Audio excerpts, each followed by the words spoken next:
So, as an experienced agent, Andy, I think, can you break down what agents spend most of their time doing? And then it'd be great to relate that back to the sort of service that people then see on the back end, on the front end.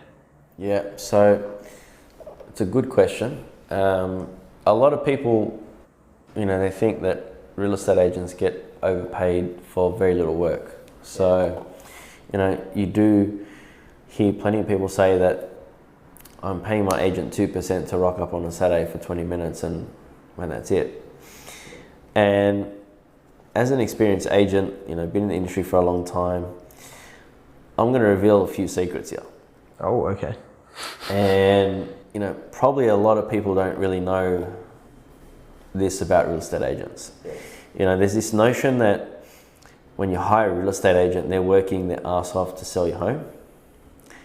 And it's true to some extent, but it's not the way people think it actually is. So, what do I mean?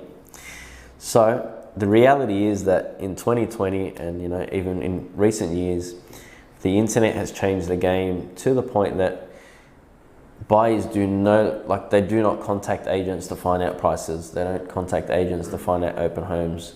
All the information is usually there for them. The only thing that is usually missing possibly is the price. But for some reason in this tech world we live in, it's very uncommon for buyers to pick up the phone and call the agent. Yeah.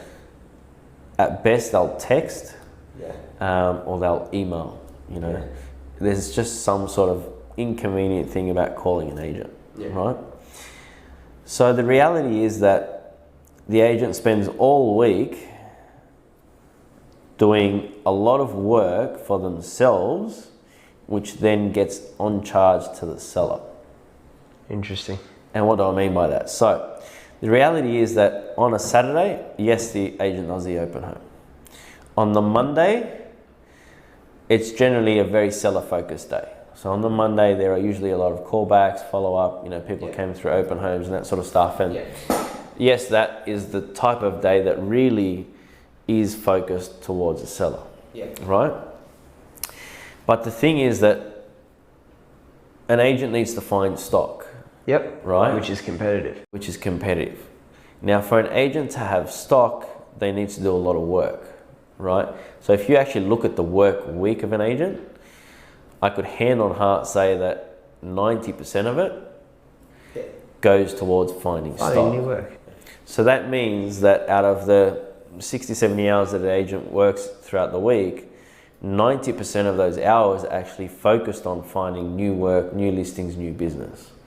So then the seller's then being charged 2% and only receiving 10% of the work. And I'm not saying that they don't do their job, because at the end of the day, they are getting a house sold for them. But the thing is, because of the way that it's set up and it's such a competitive nature that agents have a really hard time finding stock, they then have to spend so many hours a day trying to find stock. The service of the seller is actually being neglected, even though they're getting charged a premium. What sort of things are they doing to find work traditionally? Do they explain it? Because you're saying it's time consuming. What is it actually? So if you look at the best coaches in the industry, right? They all have what they call ideal days and ideal weeks.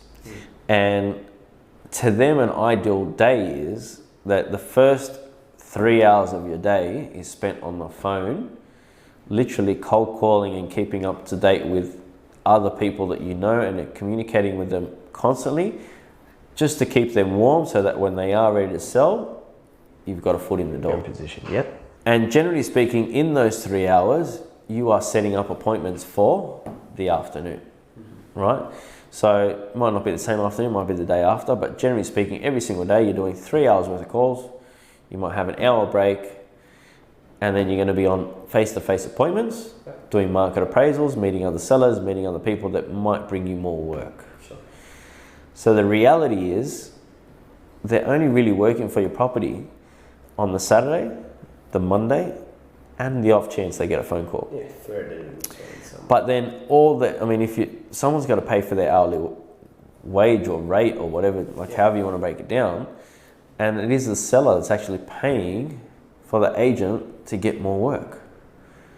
And when you look at this problem that agents never answer their phone, this is one of the reasons why. Because they're so busy and so caught up trying to find more work, or they're just lazy, that they just are really bad at communicating. I think we've got a particular advertising angle at the moment and all this stuff, which gets some mixed responses, especially from people within the industry. And I just want to clarify right now, based on what you said, a very important point, which is that,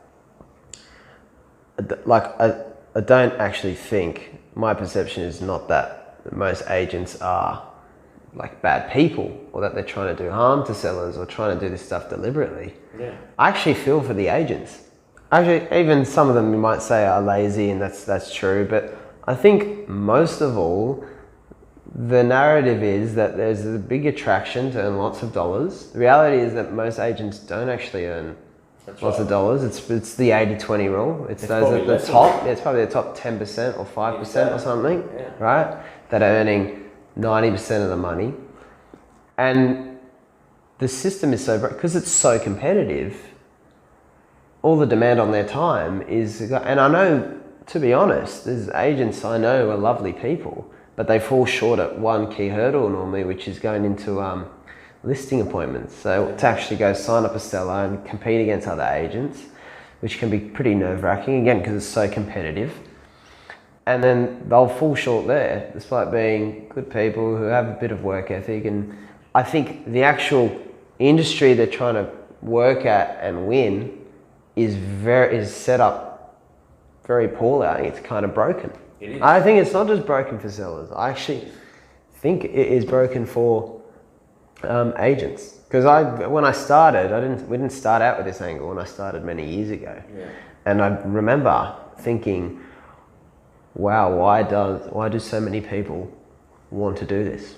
The reward for how competitive it is, and all the obstacles up against you, and all the things you got to do, knocking on doors and dropping flyers and letterboxes, just seems